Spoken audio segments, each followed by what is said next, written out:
How's your day going thus far?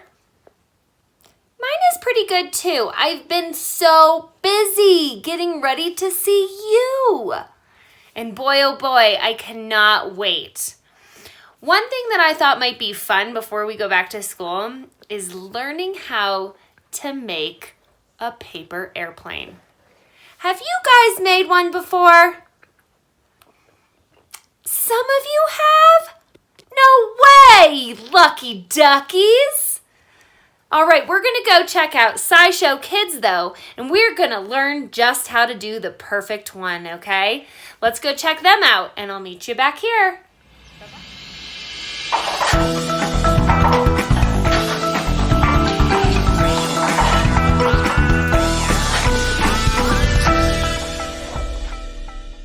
Hey guys, Squeaks and I are making paper airplanes. We're trying to make different kinds and see how high they fly. You want to join us? Just grab some paper and we'll make one together. Let's start by folding the paper in half, kind of like a hot dog bun. Then unfold it again and lay it flat.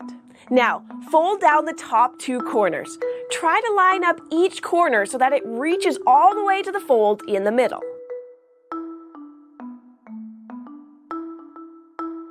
Now stop and take a look. So far, you should have a piece of paper that looks like a square at the bottom with two triangles on top. If that's what yours looks like, then let's keep going.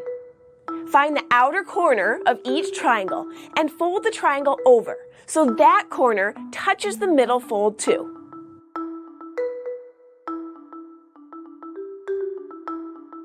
Now, close up your paper and flip it over. Fold down each side, just about halfway, to make wings.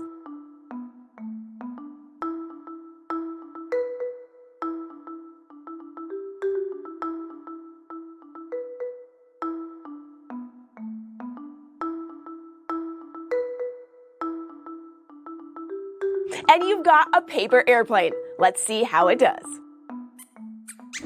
That was pretty good, but how does a paper airplane fly? Well, it's all about forces. And in fact, the forces that help paper airplanes glide are the same ones that keep a real airplane flying high in the sky. A force is something that pushes or pulls on something else. And there are a couple of different forces that act on your paper airplane to make it fly. First, you need a force that creates forward movement. That kind of force is called thrust. In real airplanes, thrust is created by engines, which make the jet move forward by taking in a bunch of air and then pushing it out the back really fast. But our airplane is just made out of paper, no engines. So where are you going to get the thrust? That's right, from you. When you throw a paper airplane, you're providing the thrust by pushing the plane forward. After that initial push, your plane doesn't get any more thrust. It just glides, which is one of the reasons that it eventually falls to the ground. We don't just want our plane to go forward. We want it to float on the air. So we need another force to get our airplane flying high. This one's called lift, and it comes from the shape of the plane. Try making an unfolded piece of paper fly. It's hard. That's because the paper needs sturdy wings in order to fly. But when your airplane's wings slice through the air, they create lift. As your plane moves, the wings push air out of the way. But the air has to go somewhere, so it quickly gets out of the way by moving up and over the wing. And the faster that air moves over the wing, the less time it has to push down on it. So the air above the wing is pushing on the plane less than the air below it. This force makes the plane go up. A big airplane needs more lift to get off the ground than a small airplane. That's why bigger planes need bigger wings. Now, the plane that you and I made doesn't have a whole lot of lift because the wings are so thin. So in order to fly, this airplane needs a whole lot of thrust, which means you need to throw it hard. But there are lots of different ways to make paper airplanes, all with different shapes that make the most out of the forces that help them fly. So the next time you're looking for a fun indoor activity, just grab some paper and start folding. And if you come up with an airplane design that you're really proud of, send us a picture. And if you have any questions about anything at all, get an adult to help you leave a comment below or email us at kids@thescishow.com, and we'll see you next time.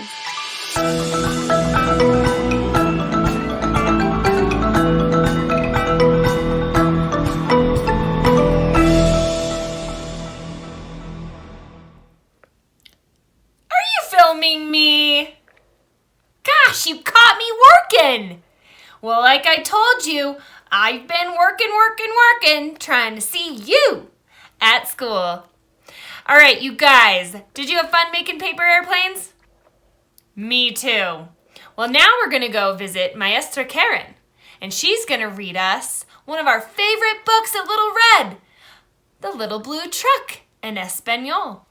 Let's go to her house, and I'll meet you back here afterwards, okay? Adios!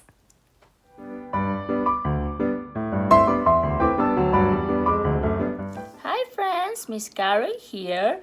I'm gonna read today another Little Blue Truck book in Spanish. Little Blue Truck leads the way. En Spanish, el camioncito azul abre el camino.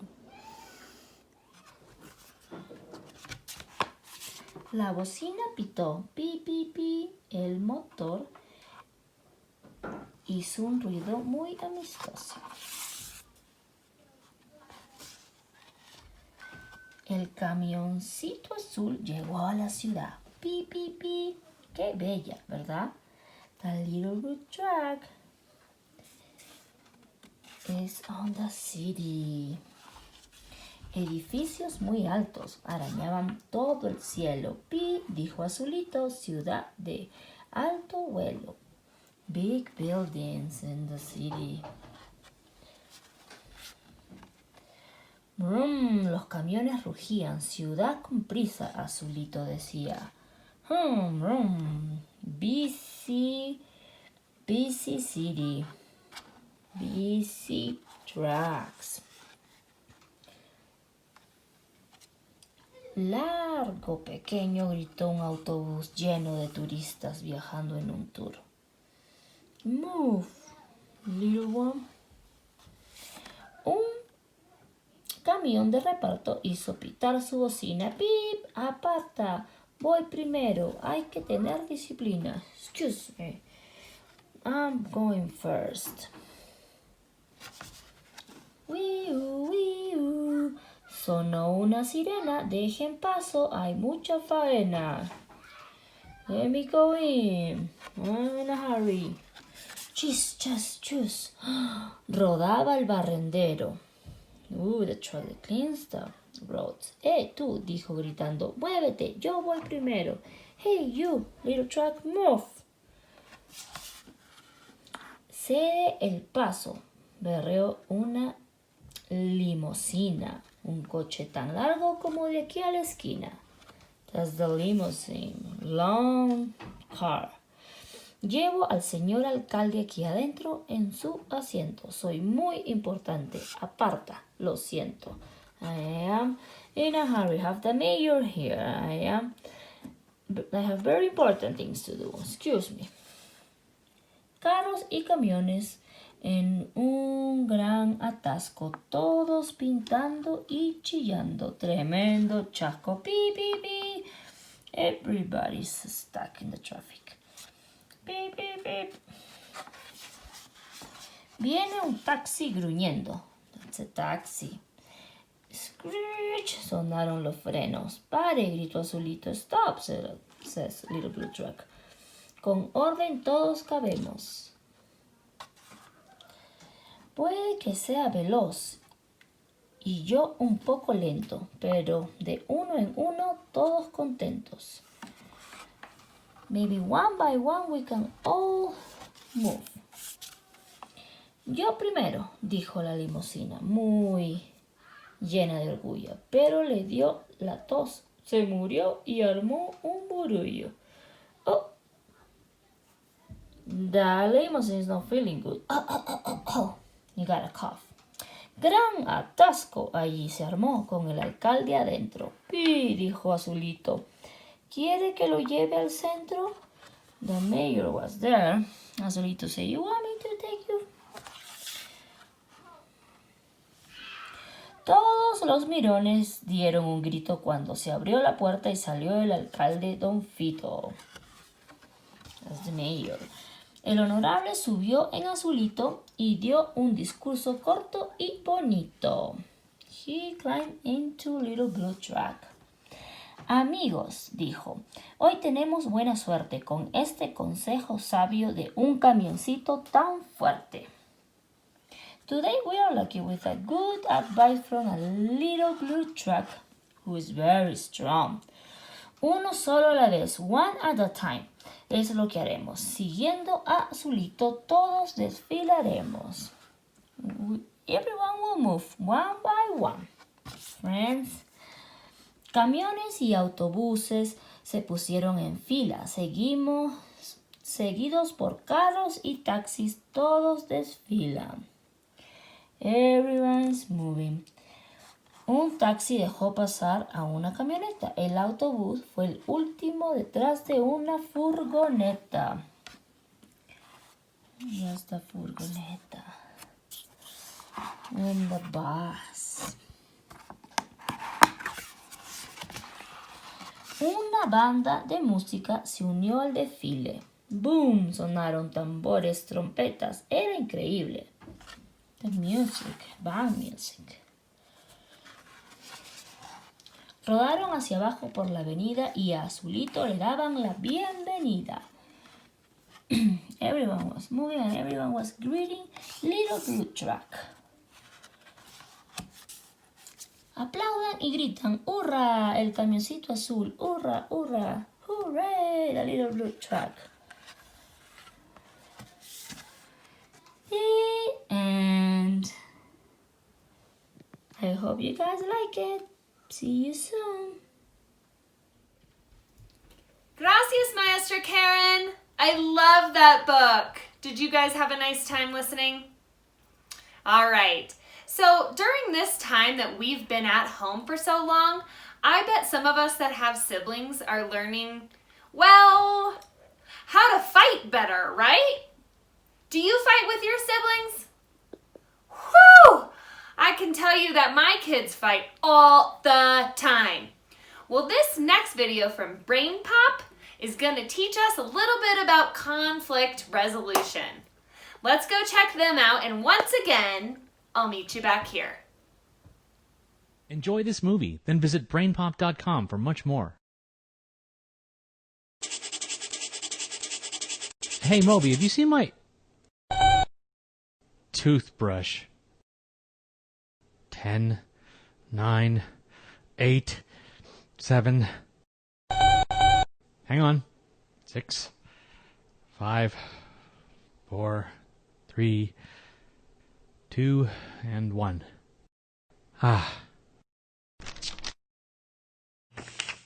Dear Tim and Moby, my sister and I argue practically every day. What can I do to stop it? From Wayne. Hey Wayne, when you spend enough time with other people, your wants and needs are bound to conflict with theirs. Maybe you and your sister both want to use your tablet at the same time. Or you might feel a good friend of yours isn't playing fairly. When situations like these arise, you're going to feel some strong emotions. That's perfectly okay. Anger and frustration are normal feelings, and everyone has them at one time or another. It's how you deal with those feelings that counts. You may be tempted to act aggressively with yelling and name-calling, or even with violence. That can just provoke the other person to act the same way. You won't get what you want, and you'll end up in an argument or a fight. True, sometimes they'll back down and you'll get your way. But if you blow up at every little disagreement, you'll have a tough time keeping any friends. Nobody wants to hang out with someone who always gets his way. Yeah, it's tough to control your emotions, especially for kids. Fortunately, I've had a lot of practice in this department. When I get angry or frustrated, the first thing I do is stop and recognize what I'm feeling. Next, I take a few deep breaths. Sometimes I even count backwards from 10 to myself. By the time I reach 1, I'm usually ready to deal with things more calmly. Sure, just walking away is easier in the short term. But you don't want to get into the habit of ignoring stuff that bothers you. Peaceful, direct confrontation is the best way to go. Well, you can start out by explaining how you feel in a calm, respectful way. Say you and your sister are arguing over who gets to use your tablet. You might say, When you don't give me a turn, I get really frustrated. Explain what you want to use it for. Then let your sister express her point of view. Show that you're paying attention by making eye contact and nodding. And when someone else is talking, be sure you really listen. Maybe your sister has been waiting all day to talk to her friend from summer camp. Maybe she's researching an important project for school. Think about how you would feel if she wanted you to just hand over the tablet. People are more reasonable when they see that you understand where they're coming from. You could say something like, "I don't want to interrupt you and your friend. Can you let me know when you're done?" It helps to think of the other person as your partner, not your enemy. The real enemy is the problem you're both trying to solve. Still, if things get a little too heated, you might want to call in another person to mediate the dispute. It can be anyone you trust to be fair, a family member, a friend, a classmate, even a teacher.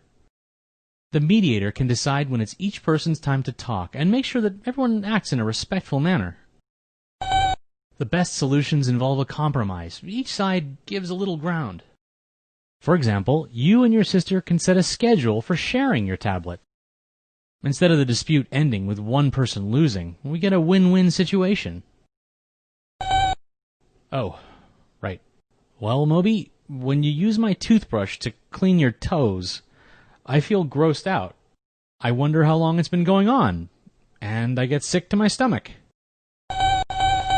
I see. You get carbon buildup on your toes, and it's really uncomfortable. Maybe there's a solution we can both live with.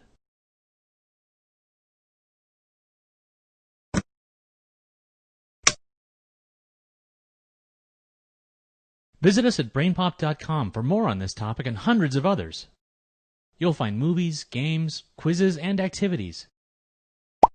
Learn more about the difference BrainPop can make. Wasn't that a nice video? I love Brain Pop. So fun.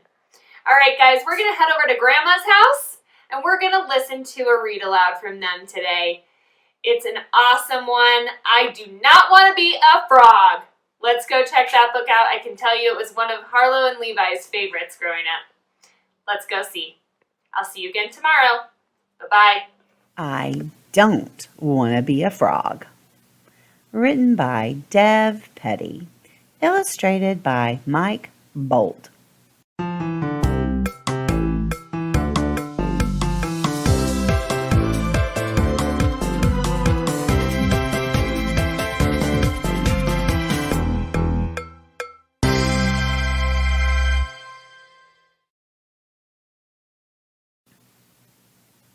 I want to be a cat. You can't be a cat. Why not? Because you're a frog. I don't like being a frog. It's too wet. Well, you can't be a cat. I want to be a rabbit. You can't be a rabbit. Why not? Look, I can hop. Sure, but where are your long ears? Besides, what's wrong with being a frog? I don't like being a frog. It's too slimy. That may be, but you can't be a rabbit. I want to be a pig. You can't be a pig. Why not? Most of all because you're a frog, but also because you don't have a curly tail or eat garbage. I can eat garbage.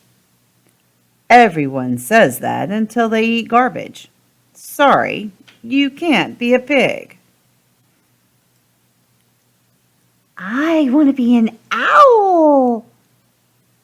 Of course you want to be an owl. Being an owl is the greatest thing ever. Boy, would you love being an owl. So, can I be an owl then? No, of course not. Why not? Number 1. You don't have wings. Number 2. You don't look wise. Number 3. You can't turn your head all the way around. And number 4. You are a frog. What's wrong with being a frog anyway? Too much buggy eating. I see. But still, no being an owl for you. Why so glum? I don't want to be a frog. What do you want to be then? Not a frog.